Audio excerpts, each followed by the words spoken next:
Today, we are reacting to one of my favorite genre of videos, talking to pro-Palestinian protesters. Get ready, get your IQ levels up, because they're probably going to get it down for you, but you're going to have to keep it at a high level. Before we get started, please don't forget to like, comment, and subscribe to this YouTube channel. We release videos on a daily basis, and you can be a part of this big community. Let's get started. Talk about the protest. But who are you? We're independent UK media. We're a channel. Oh, UK? Yeah. And are you Zionists? Zionism is a branch of fascism, okay? And what they're doing is just part of their ideology, and they want to ethnic cleanse by means of genocide, by starvation, by bombing, by causing diseases to spread, by cutting off water. By all these means is what we call, and the United Nations has recognized that. Or this is just a war and they are holding our hostages without releasing them. So we have to use means in order to release our hostages because nothing else works. Maybe. Just an option. Let's continue. It's a genocide is what's going on. So that's why I'm here. Okay. How do you think we solve this crisis and this war? Well, you know, the students and all of the other movements across the world have to rise up, have to cause their governments to divest, to economically sanction Israel, and hopefully some Israel, because there are some Israelis who want to support to end the war and end the aggression that's going on. So, but in the main part, the Middle East has to. So now it's a war, all of a sudden, huh? All of a sudden, surprisingly, it's a war, not a genocide. See, when you use proper terminology, we're good. We can keep going. Come together, rise up, push their collaborative, well, we could say comprador, but those collaborative capitalist ruling classes of their various countries. I'm talking about Egypt, Jordan, Saudi Arabia, and so forth. And they have to force their government's hand to divest, to break off relations with Israel until Israel is made, to render justice and to end the occupation. And my own personal dream is that there will be a secular, democratic Palestine that includes all who want to live there, except for the criminals, the Israeli criminals. And as far as just like the democracy in Syria that works incredibly well, or the democracy in Egypt that works incredibly well, or the democracy in Saudi Arabia that works incredibly well, or Iraq, the democracy there is flourishing. Democracy in Arab countries is not a thing. If you want Arab countries to succeed and thrive, you need to think of a tribal system, just like the Palestinian Emirates that Mordechai Kedar offered. But let's continue listening to this doofus. Palestinians, they have the right to resist. They have the right to resist. Never mind what group or what they're doing. I put all of the violence that the Palestinians use at their disposal to resist occupation. They should resist by raping girls. They should resist by burning people alive. They should resist by killing babies and children. They should resist. Look how they're justifying terror. This is disgusting. And oppression, I put that at the feet of Israel. It's not the Palestinians. The Palestinians have a right to resist, and that's throughout history, even this country. So we need to support them. Except that people have the right to protest. Before we continue to the next person, I think this person, like the guy, the tractor driver who just spoke, I think he needs to go to the borders of Israel and Gaza and see how they resisted. You know, maybe he needs to experience a little bit of intifada to realize that this is not resistance. This is just terror on behalf of their religion. They're trying to promote Islam. They're trying to scare off the Jews, which will never happen. But this is what he supports, which is absurd to me. I just don't believe with the terms that they say for the most part. And what are their terms? I think some people do support pro-Palestine because being a Zionist does not mean you're not pro-Palestinian. Mm-hmm. I think some of them are pro-Hamas, and I don't think they understand what's the difference between those two groups. Palestinians are being oppressed by Hamas, and Hamas is a terrorist organization that committed the terrible atrocities on October 7th. Why are they not making that distinction? It's because they're not thinking for themselves. They're being told a narrative. There's very little thinking. They're just screaming in names. Colonizer, genocide, apartheid. I'm keep hearing all three of these names, and they all call me buddy. Like, what's up, buddy? Yeah, buddy. Like, it's either just ad hominem attacks or just labels that they give them, and they have no way to explain them. I have to say, I was at a protest in D.C. and New York a few months ago, And what he's saying is exactly right. You hear people saying the most ridiculous stuff. They come up with ridiculous number like 187,000 people were murdered by Israel. They tell them what to say, and they just say it in front of us. The most made up BS I've ever heard. So he's absolutely correct. The word I heard genocide, I think 10,000 times. No, I'm exaggerating, but I heard it so many times. They just tokenize the word that doesn't even apply on the situation. And they just chant it to normalize it, to make people just say it as well when they are asked about Israel and Palestine. They have a set of plans to engage in a protest on every single day, but this has been one of the biggest ones, and it's probably because Chancellor Gene Block just testified. UCLA Chancellor Gene Block has drawn criticism over his decision to enlist police to help disband encampments, resulting in more than 200 arrests. They took over Ackerman. They also took off Kirkhoff Hall and Moore Hall, I believe Kirkhoff Patio. But essentially, they blocked these institutions from being entered, so kids can't go to their classes, and then they're stuck online, and they don't do so well online. And then they chant and call us the occupiers and colonizers while they occupy specific schoolrooms and the library. They occupy it, and they call us the occupiers. The hypocrisy. Their grades. And it's going to negatively affect this institution's reputation if all the kids are online, and also it's against the policy. They promised us in person. They did online a week ago. So what you're basically saying is they're preventing students from going to class. They're physically barring the way. Yeah, so for instance, I'm supposed to have an exam here soon. I'm not going to be able to have this exam here. I don't think. I have to speak out to my teachers now. So that's one problem that I'm facing. I feel very uncomfortable. In other words, they're blockading students from going to their classes while chanting that Israel blockades humanitarian aid from going to Hamas. They do exactly the same thing. It's ridiculous. Being here, I feel like I walked into like a war zone. Like I'm just trying to have a good time in college. Personally, for me, I feel like this whole school year has been robbed.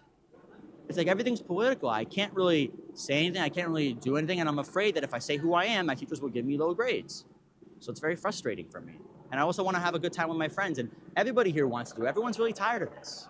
And what's the atmosphere like on campus at the moment? Very dark, very gloomy. I don't like it. I feel like it's a sunny day, but it feels very dark in my soul. I don't like it. And so what is your racial background? My racial background, I'm Semitic. So I know there's different ways to view race, but I'm Semitic. My parents are Israeli. I'm Jewish. I was born in Florida. So I'd say Middle Eastern. Do you feel uncomfortable being Jewish at the moment on campus? Absolutely. Personally, I would never tell my professor I'm Jewish. I don't tell people that I know that I'm Jewish. I only would ever say it to people that I know are also Jewish. I'm absolutely certain. And honestly, if I say I'm Jewish, probably people will ignore me. I just want to tell you a little bit of a story. Let me go into the big camera. I was in Austin a few months ago, and I ordered an Uber. The driver's name was Muhammad. Now, you always have those debates before you get into the Uber with a Muslim driver whether you should mention you're from Israel or not. I said, you know what? I don't give a damn. I'm going to say I'm from Israel. I get into the Uber. The guy asked me, where are you from? I said, I'm from Israel. He said, oh, yeah, I hear very bad situation going in Israel and Palestine and this. I said, can you tell me what you've heard? I used it to engage in conversation. He said, well, they teach us at the mosques. They teach us that you are the problem, that Israel is this and Israel is that and Israel is to blame. And no wonder why most Muslims are so hateful towards Israel. So I was able to talk to this guy for 30 minutes, despite the fact he looked a little bit scary. I'm not going to lie. But I was able to talk to him. And I used this to engage in conversation. And I'm pretty sure I was able to change a little bit of his mind. It's incredibly difficult to change someone that's been brainwashed for so long at the mosque. But yeah, don't be scared to say where you're from. Don't be scared. Use it to engage in conversation. Always. Why do you think this has erupted in the manner Cam Higby that it has? These people are communists. It's not a conspiracy theory. Another thing that I noticed inside their camps is always Marxist literature. The revolutionary communists are here. They're somewhere right behind me.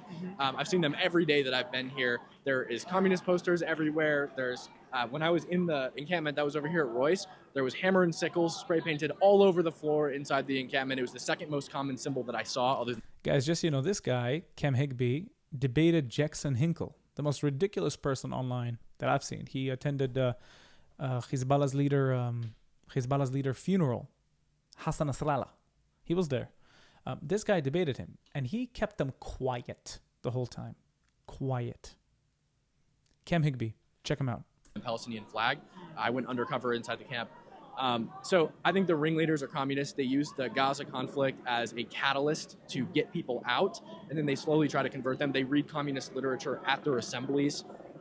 So I think that's why it's erupted. These people, like, they don't. There's no way they care this much about Gaza. Like, it's a big conflict that's happening, but there are very clearly ulterior motives. They talk a lot about intersectionality, race issues, gay issues, ableism, pretty much anything that could apply to everyone to draw them in. So if you are literally a walking, living, breathing human being, there's probably something they could use to draw you in. So how much responsibility should Hamas take for this war, considering what happened with October 7th? For this war, they obviously, well, October 7th is what kicked off this immediate conflict. But I think if you look at the Israeli doctrine, the way Israel treated Gaza over the past 20 years in particular, there's no question in anyone's mind that Israel, and actually the way Israel has operated in the 1982 invasion of Lebanon, in 2006 and 2008, Operation Protective Edge, all the operations of the past 20 years and even before, Israel waits for the slightest provocation. I'm not saying October 7th was slight, but they wait for the slightest provocation and then they massacre thousands of people. It's what's called... What? What did this guy just say? What did this guy just say? Does he know that every time we went to Gaza was because they fired hundreds of rockets into Israel, which America would have done the same, the UK would have done the same, Australia would have done the same. We're not waiting for the slightest provocation. If there's any threat, immediate threat to the civilians of Israel, Israel is allowed to retaliate. Always. Always. Just like any other country would. This guy's on crack. Following the law. And so this was going to happen no matter what. Does Hamas take responsibility? Should Hamas take responsibility? Of course, they bear responsibility in some ways, and they shouldn't have killed innocent civilians. That being said, something like this, it was going to happen anyways. It was going to happen anyways. Like, there's no doubt in my mind that Israel would have tried to wage a war, an asymmetrical war against Gazans no matter what. So Hamas have been classified as a terrorist organization by multiple governments, including my own. Do you think Hamas can negotiate an agreement in good faith with the Israeli government, especially considering the October 7th massacre? So absolutely. Every time that Hamas has negotiated an agreement with Israel, take 2006, for example, Abu Nidal Shabura was assassinated by Israel. In 2008, a couple of Gaza civilians were massacred on the beach. Both ceasefires ended by Israel. In 2014, Israel made up a story about Hamas kidnapping 3 Israeli teenagers, which they denied. Hamas actually took responsibility for taking those 3 teenagers into Judea and Samaria, because there's Hamas in Judea and Samaria and Hamas in Gaza. Same people. Same people. And they also started firing rockets. Israel attacked. Hamas said on live television that October 7th will keep happening until the Zionist entity falls, aka the Jewish entity falls, aka no more Israel. So what are you talking about? And there's no evidence for it. And then they attacked anyways. So I'm not saying... Touch your face. Everybody know you're lying. Hamas is like a beautiful, peaceful organization. Of course not. What they did on October 7th was really, really, atrocious. And the videos coming out of there are absolutely terrible. But, he's going to say but? That being said, if you're worried about a willing negotiator, an honest negotiator, I'd actually be more worried about Israel. And I'm just going off the history of Israel. Are you a lecturer, an academic? Yes, I am. Okay. Yes. And so why have you come here? I come here to support the students. I am definitely a part of this movement against the genocide in Gaza. I strongly oppose Zionism as a settler colonial ideology and as a fascist ideology, in fact.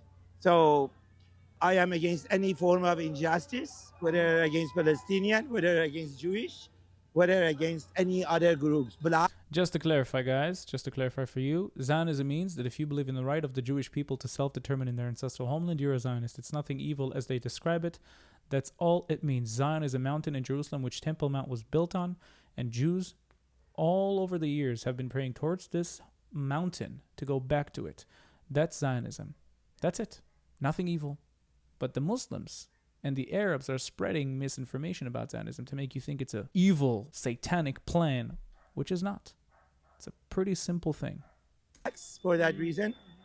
So I'm here to just do what I'm supposed to do, my ethical responsibility to defenseless Palestinians who are being slaughtered in the hand of United States of America. That is my country, and the state of Israel, the Zionist state of Israel. Why is Zionism? Why do you equate Zionism to fascism? One, it is a supremacist ideology. Second, the phenomenon of chosen whatever, chosen race, chosen group, chosen religion, it falls under fascism. And it is, of course, a perception that other people, aside from Zionists, have no business of being here, and that is the occupied land. So let's talk about the Islamic caliphate just a little bit.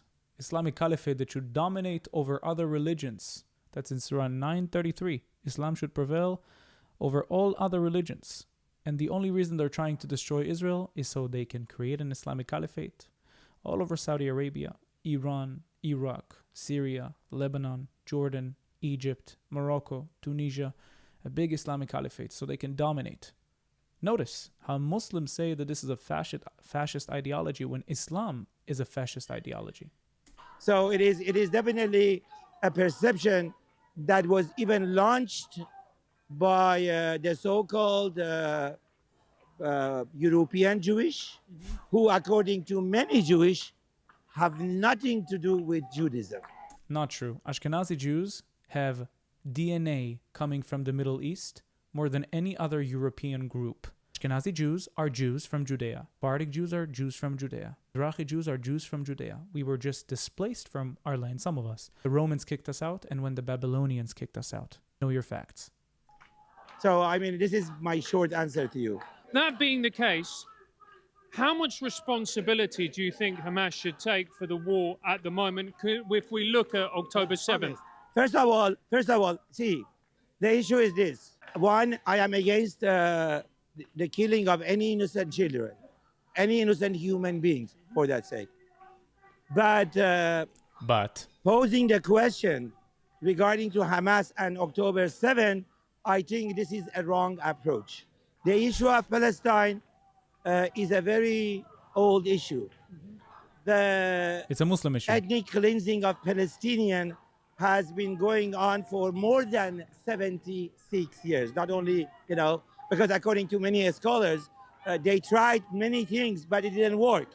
So why has the population increased dramatically since 1948 until 2025?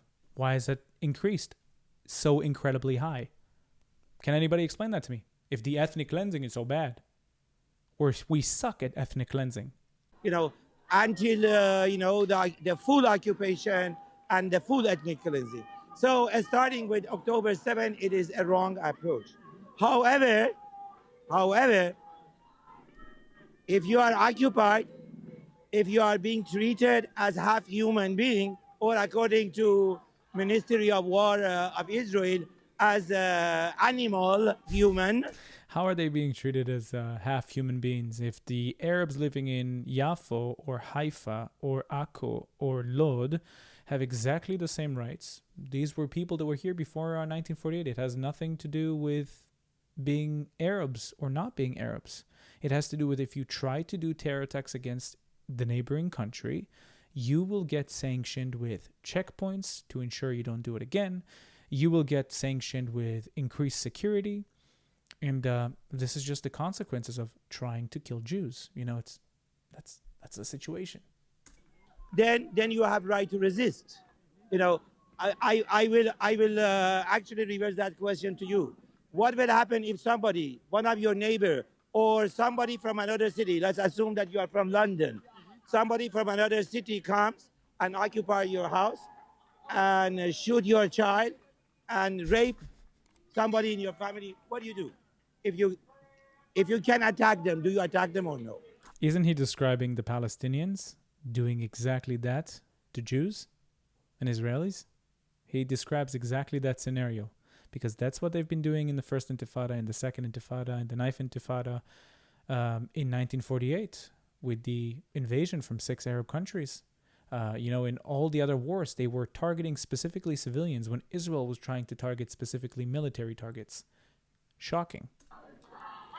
Is that a natural, that even animal that according to, if you pursue even animal intuitively defends themselves.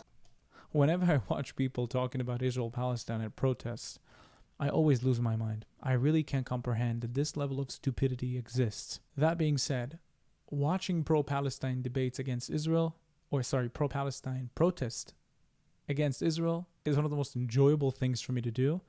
And if you would offer me to go to Six Flags or to watch pro-Palestine protests, I'm going to go with the second option every single day. But thank you for watching this video, and I'll see you again next time. Bye-bye.